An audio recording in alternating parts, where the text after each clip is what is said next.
ఆయన బలమైన ప్రేమ నీ జీవితంలో కార్యం చేయడానికి ఈరోజు ఆయన ఇచ్చి ఉండగా ఒకసారి చేతులెత్తి, లాస్ట్ ఇయర్ ఈ పాట పాడాం కదా, పాట నేను పాడిన కానీ ఒక చిన్న కోరస్ ఈ థ్యాంక్ యూ జీసస్ ओ रब शंदरे मैं धन्यवाद करता रहूंगा, यीशु धन्यवाद करता रहूंगा, मैं धन्यवाद करता रहूंगा, धन्यवाद करता रहूंगा, धन्यवाद धन्यवाद धन्यवाद धन्यवाद చెప్తాం అందరూ హిందీలో, ధన్యవాद ధన్యవాद ధన్యవాद ధన్యవాद నే స్తోత్ర బలి చెల్లింతును, స్తోత్ర బలి చెల్లింతును, నే స్తోత్ర బలి చెల్లింతును, స్తోత్ర బలి చెల్లింతును, స్తోత్రము చెప్దామా, స్తోత్రము స్తోత్రము స్తోత్రము స్తోత్రం చెప్దామా, స్తోత్రము వందనాలు తండ్రి, స్తోత్రము దేవానికి వందనాలు, దేవానికి వందనాలు, స్తోత్రము. హల్లెలూయా. దేవుని సన్నిధిలో కూర్చుందాం. హల్లెలూయా. నేను ఎక్కువ సమయం తీసుకొని కానీ నాకు ఇచ్చిన మాటలు ఏంటంటే, father in to your hands I commit my spirit. దేవా నా ఒక ఒకసారి చదువురా నువ్వు నాకు. అప్పుడు యేసు గొప్ప శబ్దంతో కేక వేసి, తండ్రి నీ చేతికి నా ఆత్మను అప్పగించుకొనుచున్నానను. ఆమేన్. హల్లెలూయా. ఆయన వచ్చింది ఏంటంటే ఒక కమిట్మెంట్తో వచ్చాడు. దేవుడు వచ్చింది ఒకటే, ఏంటంటే కమిట్మెంట్తో వచ్చాడు. ఆయన ఒక కమిషన్ పట్టుకొని వచ్చాడు. కమిషన్ అనగా తెలుగులో ఏంటి చెప్తారా? ఒక మిషన్. మిషన్ అనగా తెలుగులో ఏంటి చెప్తారు? ఉద్దేశం. ఓకే, ఉద్దేశము లేకపోతే గురి, గమ్యము పట్టుకొని వచ్చారు. ఏంటంటే పడిపోయిన నిన్ను లేవలెత్తాలి. ఆయనకి రెండు అడ్డు గోడలాగా ఇద్దరు ఎప్పుడు కూడా శోధించేవారు. ఏంటంటే ఒకటి సాతానుడు, ఒకటి మరియా. తల్లి అనే మరియా వెధవరాలు ముసలిదాన్ని చూసేటప్పుడు నేను ఎలాగ చనిపోవాలి అని ఎప్పుడు కూడా ఆ శోధన ఆయనలో ఏంటంటే నా తల్లి ఏంటి అయిపోద్ది అయినాను. అందుకే ప్రతి చోటు ఎక్కడైతే బైబిల్ చూస్తాం తల్లి అని ఆయన పిల్లరు, ఉమన్ అంటాడు. ఉమన్ అంటే తెలుగులో ఏంటంటారా? స్త్రీ అని. ఎందుకంటే ఆయన గురి తప్పిపోతాడు అని ఆయనకు భయం ఉంది. ఒక యోధుడు లేకపోతే ఒక రాజు ఒక మిషన్లో ఇంకొక దేశానికి వెళ్ళాడు అనుకోండి, చాలా జాగ్రత్త పడతాడు. నేను మిషన్ నుంచి డైవర్ట్ అయిపోతానేమో. సాతానుడు శోధించాడు కానీ సాతాను శోధించలేకపోయాడు. కానీ తల్లి దగ్గర వచ్చేటప్పుడు ఎప్పుడు కూడా ఉమన్ అని పిలిచేవాడు ఆయన. హల్లెలూయా. మొన్న ఒక చిన్న వీడియో చూశాను. ఒక అబ్బాయి 128 టైమ్స్ ఇది సుత్తి పట్టుకుని పెద్ద ఒక రాయికి కొడుతూ అది ఇరిపిసి ఒక వీడియో తీశాడు. ఏంటంటే నేను 128 సో 128 అప్పుడు ఇది ఎరగలేదు. కానీ 121 ఎప్పుడైతే నేను కొట్టానో ఆ టైంలో ఎరిగింది. నా గమ్యము దీన్ని ఎరపడమే అని. చిన్నోడే. అలాగే ఒక గుర్రము ఎక్కడన్నా వెళ్తుంది యుద్ధానికి లేకపోతే పెళ్ళికి వెళ్తుంది అంటే గుర్రానికి బ్యాక్ సైడ్లో బట్టలు వేస్తారన్నమాట. అంటే డిజైన్ చేసి ఈ ఐస్ని మూసి వేస్తారు. సైడ్ వైపు చూడకూడదు. సైడ్ వైపు చూస్తే ఏమైనా డైవర్ట్ అయిపోద్ది అని స్ట్రెయిట్ చూసుకొని ఉంటుంది అది. దాని పని అదే. దేవుడు కూడా ఆయన ఒక మిషన్తో వచ్చాడు. ఆయన మిషన్ ఏంటంటే తండ్రి యొక్క చిత్తము నెరవేర్చడం. ఆమేన్, హల్లెలూయా. నేను ఇంకొక స్టోరీకి మీకు తీసుకొని వెళ్ళాలనుకుంటున్నాను. చూడండి, జడ్జెస్లో 11th చాప్టర్లో ఉంటుంది. అక్కడ జెప్తా అని ఉంటాడు ఒకడు. జెప్తా తెలుగులో ఏంటి చెప్తారు? జెప్తా కదా. ఓకే. సో ఆయన ఏంటంటే గిలీద్ అని ఒక గిలీదీయుడు తెలుగులో. సో ఆయన ఒక వారియర్. ఆయనకి ద్రోహం జరుగుతుంది. ఆయన ఊరు నుంచి బయటికి వెళ్ళిపోతాడు. వెళ్ళి ఆయన ఒక వారియర్ కాబట్టి, ఆయన ఒక గ్యాంగ్స్టర్ కాబట్టి, ఆయన కొంతమంది గ్యాదర్ చేసుకొని బాగా ఫైటింగ్ చేసిన వాళ్ళు, ఇప్పుడు గూండాస్ ఉంటారు కదా, అలాగా ఒక గ్యాంగ్ చేసుకొని ఆయన బాగా ఆ ఏరియాలో పేరు పొందుకుంటాడు. ఆ సమయంలో అమోనీయులు తెలుగులో అమోనీయులు కదా, వాళ్ళు వచ్చేసి ఇజ్రాయిల్ అంటే ఈ దేవుని బిడ్డలకి అటాక్ చేయడం జరుగుతుంది. సో ఆ టైంలో ఎవరైతే తరిమి వేశారు కదా, ఆయన గుర్తుకొచ్చేసి ఇంకా ఆయన దగ్గరికి వెళ్ళి రిక్వెస్ట్ చేసి ఆ దేశం మా మీద యుద్ధానికి వచ్చారు కాబట్టి నువ్వు వచ్చేసి ఏదో విధంగా సహాయం అయితే నాకు లీడర్ మీరు చేసుకుంటారంటే, అవును నువ్వు గెలిస్తే నువ్వే మాకు రాజు లీడర్ అని చెప్తారు. సో యుద్ధానికి వెళ్ళి ముందు ఈయన no doubt is a big warrior. ఆయన చాలా పెద్ద వారియర్, కానీ ఆయన ప్రార్థన చేసుకుంటాడు. ఇప్పుడు చూడండి, ఒకసారి చదువు నాన్న, 30 and 31 ఒకసారి చదువా. నేను అమ్మోనీయుల యుద్ధ నుండి క్షేమముగా తిరిగి వచ్చినప్పుడు నన్ను ఎదుర్కొనుటకు నా ఇంటి ద్వారము నుండి బయలుదేరి వచ్చినదేదో అది యెహోవాకు ప్రతిష్ఠితమగును. చూడండి, దీని ముందు ఇంకొక వాక్యం ఉంటుంది. ఆయన ప్రార్థన చేస్తుండగా దేవుని ఆత్మ ఆయన పైన వచ్చేసి ఈ మాటలు ఆయన ఒప్పుకుంటారు. ఏంటంటే, నేను గెలిచాను అనుకో, నువ్వు నాకు గెలిపిస్తే నేను రిటర్న్ వచ్చేటప్పుడు మా గృహంలో ఏది ఉంది ఫస్ట్ నాకు కనిపిస్తుంది, అది నేను దహన బలిగా ఆఫరింగ్గా నేను ఇచ్చేస్తున్నాను నీకు అని చెప్తాడు. 35 ఒకసారి చదువునాను. కాబట్టి అతడు ఆమెను చూచి తన బట్టలు చింపుకొని 34 కంప్లీట్ చేయను.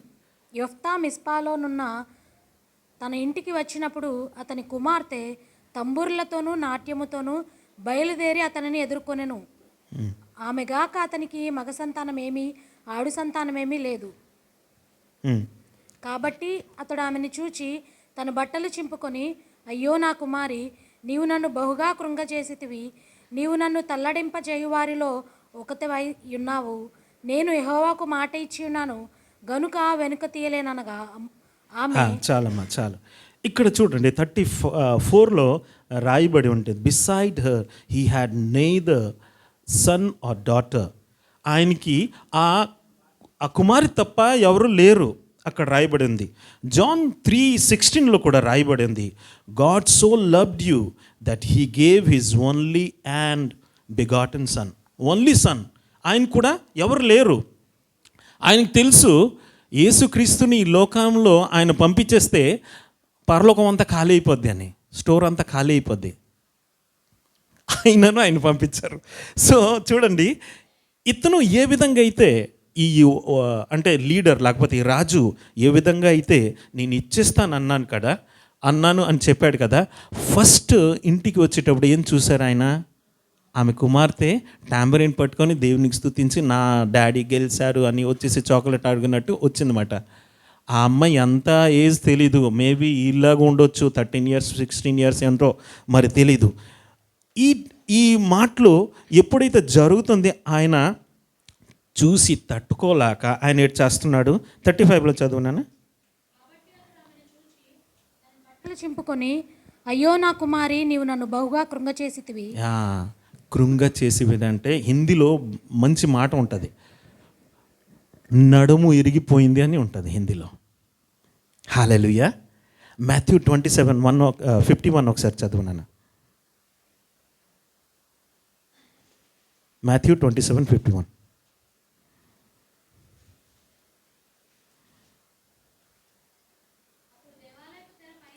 మైకులు చదవ, నాకు కొద్దిగా హెల్ప్ అవుతుంది. అప్పుడు దేవాలయపు తెర పైనుండి క్రింది వరకు రెండుగా చినిగెను, భూమి వణికెను, బండలు బద్దలాయను. ఇక్కడ చూస్తున్నాము, ఈ రాజు ఏం చేస్తున్నాడంటే తట్టుకోలేక బట్టలు చెంపుకున్నాడు, పడిపోయాడు, మోకరించి ఏడుస్తున్నాడు, బెక్కి బెక్కి ఏడుస్తున్నాడు. ఎప్పుడైతే సిలువలో యేసయ్య చనిపోయాడు, కుమారుడు చనిపోయాడు కదా, అంటే ఆ భారం మోస్తున్నాడు కదా, పైనుంచి ఇంకొక రాజు చూస్తున్నాడు, తండ్రి అయిన రాజు. ఆయన కూడా బట్టలు చింపాడు. అందుకే అది పైనుంచి కిందికి. హల్లెలూయా. ఈ రాజు ఎప్పుడైతే బట్టలు ఓపెన్ చేశాడు కదా, ఆయన ఒక బలము, ఆయన ఒక ఆ రొమ్ము ఎవరు చూడలేంది అందరూ చూడగలిగారు, లేకపోతే కూతురు చూసింది కదా. ఇక్కడ మందిరంలో ఎప్పుడైతే ఆ పొర అది చెరిపోయింది, లేకపోతే వేరే అయిపోయింది, అంతవరకు దేవుని యొక్క రొమ్ము, తండ్రి యొక్క రొమ్ము ఎవరు చూడలే, ఆయనకు హృదయం ఎవరు చూడలేదు. ఆయన ఎవరికి లెక్క చేయలేని దేవుడు. ఆయన ఎవరి గురించి ఆయన సృష్టింపబడలే, ఆయనకి సృష్టి అనేది లేదు. ఆయన ప్రతిసారి చెప్తారు, ఐఎమ్ దట్ ఐఎమ్ అంటాడు, నేనే. ఆయన పేరు ఒకళ్ళు కూడా చెప్పలే ఆయన. అలాంటి ఆయన ఏడు చేస్తున్నాడంటే మోకరించి ఏడుస్తున్నారు, బట్టలు చింపుకున్నాడు. మందిరం ఆ తెర ఇది అయిపోయింది, ఓపెన్ అయిపోయింది. పరిశుద్ధాత్ముడు బయటకు వచ్చాడు. ఆమెన్, హల్లెలూయా. అంతవరకు పరిశుద్ధాత్ముడు అనగా దేవుని ఆత్మ, అనగా దేవుని హృదయము, అనగా దేవుని ప్రేమ ఆ మందిరంలోనే ఉంది, మందిర బయట లేదు. ఎవరు చచ్చిపోయినా ఏదైనా దెర్ ఇస్ నో కనెక్షన్. కానీ ఎప్పుడైతే యేసయ్య ఆ పని జరిగించారో, సిలువలో పని జరిగించారో, then he open his heart. తండ్రి ఆ రోజు హీ బెండ్ హిమ్సెల్ఫ్, ఆయన నడుము ఇరిగిపోయింది. అక్కడ ఉంటుంది కదా, యాకోబు నడుము ఇరిగిపోయింది అని. అలాగా తండ్రి మా వైపు చూడ్డానికి యేసుక్రీస్తు బలవంతం చేశారు. ఆమెన్, హల్లెలూయా. సిలువలో ఆ పని జరిగింది. ఆ పని జరగకపోతే నువ్వు ఈరోజు ఇక్కడ లేవు, నేను ఈరోజు ఉండలేను, దేవుని సన్నిధిలో మేము కూర్చోలేము. హల్లెలూయా. చూడండి, ఇంకొక మాట ఉంటుంది. Jephthah says, I have given my word to the Lord and I cannot go back on it అని ఉంటుంది. అంటే నేను దేవునికి మాట ఇచ్చాను కాబట్టి నేను బ్యాక్ వెళ్ళలేను. ఎంత మంచివాడు కదా. అలాగే చూడండి, రోమన్స్ 8:32 ఒకసారి చదవండి.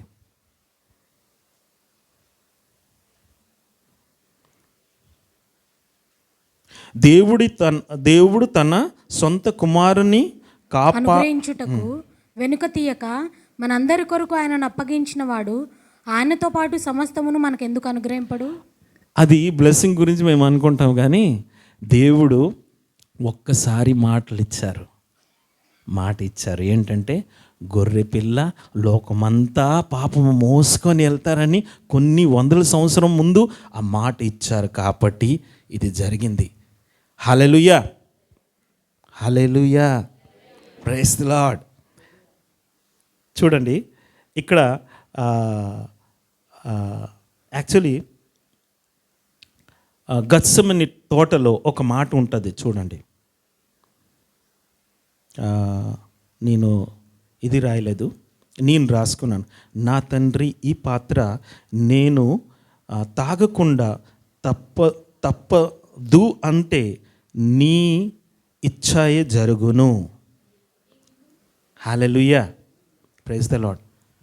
కుమారుడు చెప్తున్నాడు, నా చిత్తము కాదు నీ చిత్తమే. ఇంతకుముందు చెప్పాను కదా, ఆయన వచ్చాడు, దేని నిమిత్తం వచ్చాడంటే ఒక మిషన్తో వచ్చాడు. He is the greatest missionary in this world who could fulfil 100% of his mission. ఈ ప్రపంచంలో అలాంటి మిషనరీ ఈ ప్రపంచంలో ఎవరు రారు, ఉండరు. అంటే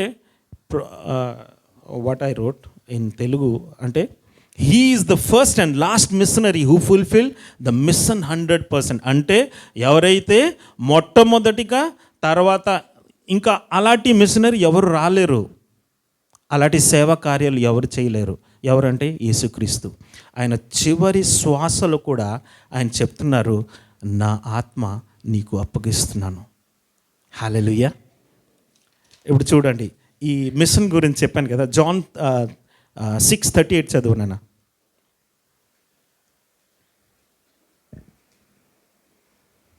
నా ఇష్టమును నెరవేర్చుకొనుటకు నేను రాలేదు, నన్ను పంపిన వాని చిత్తం నెరవేర్చుటకే పరలోకము నుండి దిగి వచ్చి తిని. ఆమేన్. హల్లెలూయా. జాన్ 4:34 చదువు నాన్న.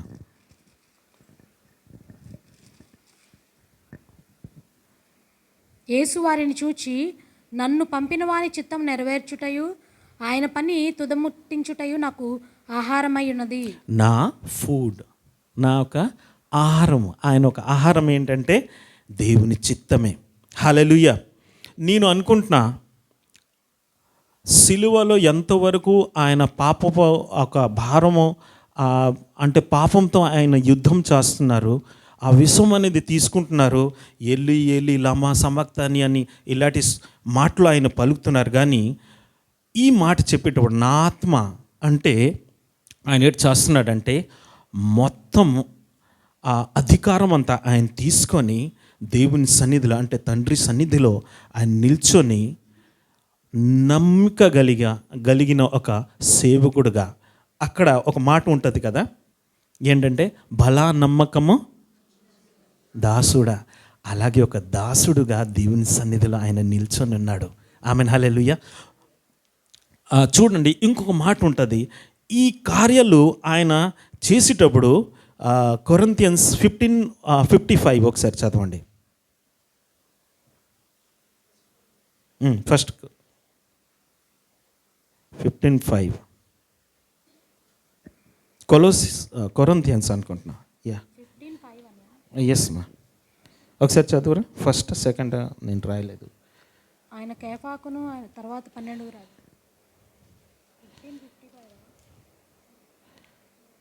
ముళ్ళు గురించి రాయబడి ఉంటుంది అక్కడ.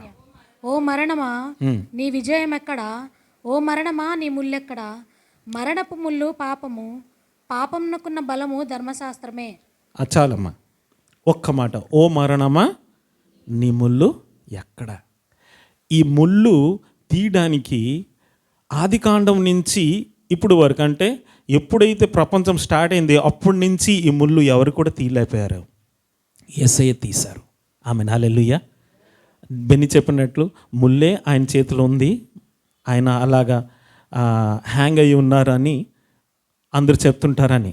కానీ ఆత్మీయంగా ఏ జరుగుతుంది అంటే, ఏ ముళ్ళు అయితే మా ధర్మాలు, మా కర్మాలు, మా ఒక సమస్త, అంటే మాలో ఉన్నవి ఏదైతే చేయలేవు అది దేవుడు చేశాడు. ఆమెన్. హల్లెలూయా. దేవుడు ఆ ముళ్ళు చేతులు తీసుకొని వచ్చాడు. ఆ ముళ్ళు ఏంటంటే మరణము. మరణము అనగా ప్రతి ఒక్కరికి భయమే, కానీ దేవుడు ఆ మరణం తీసేసుకున్నాడు. ఆమెన్. హల్లెలూయా. ఆయన చేతిలో ఆ ముళ్ళు ఉంది. ఆయన నిల్చొని తండ్రి దగ్గర నిల్చొని చెప్తున్నాడు, దేవా నువ్వు అప్పగించిన మిషన్ నేను కంప్లీట్ చేశాను. హల్లెలూయా.